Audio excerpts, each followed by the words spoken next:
हरे कृष्णा। ओम नमः शिवाय। प्रिय भक्तों, आप सबका हमारे YouTube चैनल में बहुत बहुत स्वागत है। भगवान विष्णु के अति प्रिय इस वैशाख मास में आज आप सुनेंगे वैशाख माह महात्म्य के अध्याय 5 की कथा का। तो भगवान श्री नारायण के चरणों का ध्यान करते हुए आइए आरंभ करते हैं वैशाख माह महात्म्य की कथा।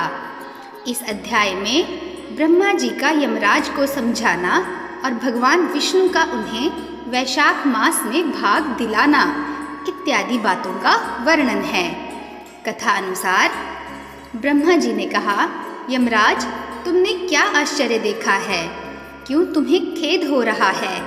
भगवान गोविंद को एक बार भी प्रणाम कर लिया जाए तो वह 100 अश्वमेध यज्ञों के अवभृत स्नान के समान होता है। यज्ञ करने वाला तो पुनः इस संसार में जन्म लेता है, परंतु भगवान को किया हुआ प्रणाम पुनर्जन्म का हेतु नहीं बनता, मुक्ति की प्राप्ति करा देता है।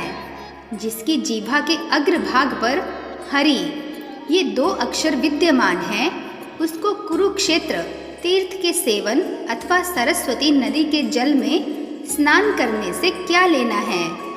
जो मृत्यु काल में भगवान विष्णु का स्मरण करता है, वह अभक्ष्य और भक्षण आदि से प्राप्त हुई पाप राशि का परित्याग करके भगवान विष्णु के सायुज्य को प्राप्त करता है, क्योंकि भगवान विष्णु को अपना स्मरण बहुत ही प्रिय है।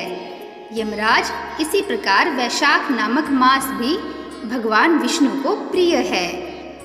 जिसके धर्म को श्रवण करने मात्र से मनुष्य सब पापों से मुक्त हो जाता है, उसके अनुष्ठान में तत्पर रहने वाला मनुष्य यदि मुक्ति को प्राप्त हो तो उसके लिए क्या कहना है। वैशाख मास में भगवान पुरुषोत्तम के नाम और यश का गान किया जाता है, जिससे भगवान बहुत प्रसन्न होते हैं। पुरुषोत्तम श्री हरि संपूर्ण जगत के स्वामी और हमारे जनक हैं। यह राजा कीर्तिमान वैशाख मास में उन्हीं भगवान के प्रिय धर्मों का अनुष्ठान करता है, जिससे प्रसन्न चित्त होकर भगवान विष्णु सदा उसकी सहायता में स्थित रहते हैं। भगवान वासुदेव के भक्तों का कभी अमंगल नहीं होता। उन्हें जन्म, मृत्यु, जरा और व्याधि का भय भी नहीं प्राप्त होता। कार्य में नियुक्त किया हुआ पुरुष यदि अपनी पूरी शक्ति लगाकर स्वामी के कार्य साधन की चेष्टा करता है तो उतने से ही वह कृतार्थ हो जाता है। यदि शक्ति के बाहर का कार्य उपस्थित हो जाए तो स्वामी को उसकी सूचना दे दे, उतना कर देने से वह उऋण हो जाता है और सुख का भागी होता है। जिसने उस प्रयोजन को स्वामी से निवेदित कर दिया है, उसके ऊपर ना तो कोई ऋण है और ना पातक ही लगता है।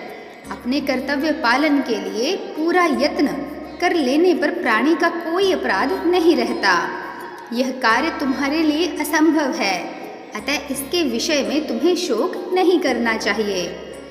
ब्रह्मा जी के ऐसा कहने पर यमराज ने दीन वाणी में कहा, तात, मैंने आपके चरणों की सेवा से सब कुछ पा लिया। तब ब्रह्मा जी ने पुनः समझाते हुए कहा, धर्मराज, राजा कीर्तिमान विष्णु धर्म के पालन में तत्पर हैं। चलो हम लोग भगवान विष्णु के समीप चलें और उन्हें सब बात बताकर पीछे उनके कथनानुसार कार्य किया जाएगा। वे ही इस जगत के कर्ता, धर्म के रक्षक और नियामक हैं। इस प्रकार यमराज को आश्वासन देकर ब्रह्मा जी उनके साथ क्षीर सागर के तट पर गए। वहाँ उन्होंने सच्चिदानंद स्वरूप गुणातीत परमेश्वर विष्णु का स्तवन किया। ब्रह्मा जी की स्तुति से संतुष्ट होकर भगवान विष्णु वहां प्रकट हुए। यमराज और ब्रह्मा जी ने तुरंत ही उनके चरणों में मस्तक झुकाया। तब भगवान महाविष्णु ने मेघ के समान गंभीर वाणी में उन दोनों से कहा, आप लोग यहाँ क्यों आए हो? ब्रह्मा जी ने कहा, प्रभु, आपके श्रेष्ठ भक्त राजा कीर्तिमान के शासनकाल में सब मनुष्य वैशाख धर्म के पालन में संलग्न हो आपके अविनाशी पद को प्राप्त हो रहे हैं। इससे यमपुरी शून्य हो गई है। उनके ऐसा कहने पर भगवान विष्णु हंसते हुए बोले, मैं लक्ष्मी को त्याग दूंगा। अपने प्राण, शरीर, श्रीवत्स, कौस्तुभमणि, वैजंती माला, श्वेत दीप, वैकुंठ धाम, क्षीर सागर, शेषनाग तथा गरुड़ जी को भी छोड़ दूंगा, परंतु अपने भक्त का त्याग नहीं कर सकूंगा, जिन्होंने मेरे लिए सब भोगों का त्याग करके अपना जीवन तक मुझे सौंप दिया है, जो मुझ में मन लगाकर मेरे स्वरूप हो गए हैं। उन महाभाग भक्तों को मैं कैसे त्याग सकता हूँ? राजा कीर्तिमान को इस पृथ्वी पर मैंने 10,000 वर्षों की आयु दी है, उसमें से 8,000 वर्ष तो बीत गए।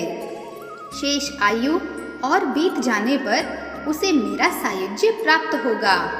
उसके बाद पृथ्वी पर बेन नामक दुष्टात्मा राजा होगा, जो संपूर्ण वेदोक्त महाधर्मों का लोप कर देगा। उस समय वैशाख मास के धर्म भी छिन्न भिन्न हो जाएंगे। बेन अपने ही पाप से भस्म हो जाएगा। तत्पश्चात मैं पृथु होकर पुनः सब धर्मों का प्रचार करूंगा। उस समय लोगों में वैशाख मास के धर्म को भी प्रसिद्ध करूंगा।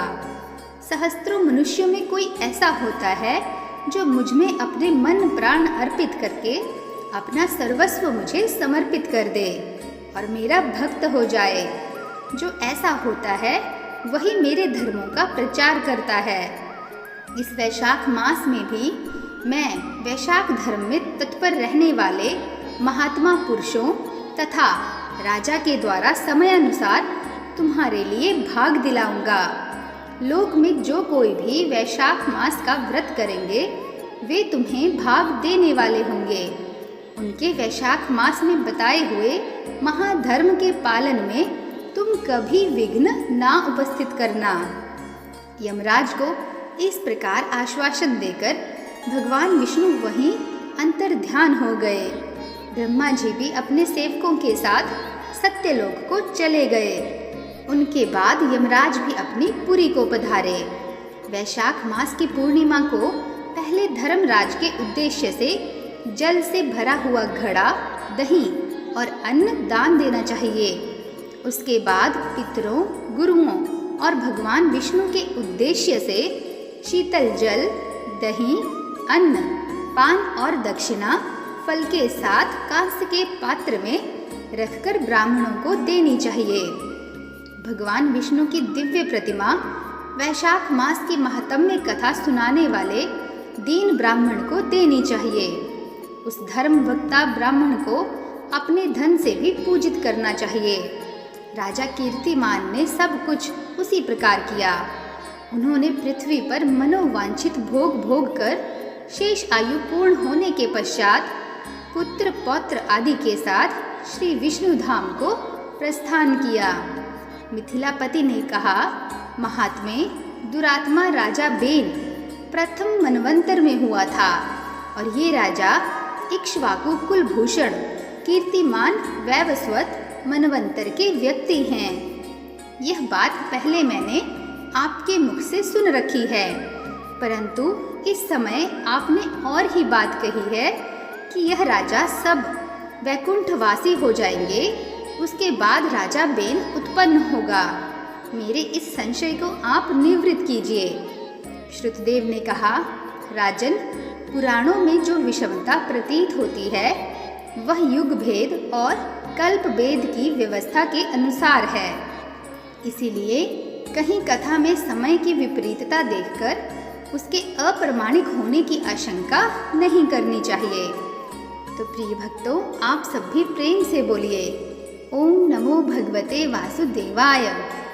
आशा करती हूँ कि मेरे द्वारा सुनाई गई यह कथा आपको अत्यंत पसंद आई होगी। यदि आपको यह कथा पसंद आई हो तो चैनल को लाइक, शेयर तथा सब्सक्राइब अवश्य कीजिएगा तथा कमेंट्स में जय श्री कृष्णा अवश्य लिखिएगा। मिलते हैं नेक्स्ट वीडियो में, तब तक के लिए नमस्कार।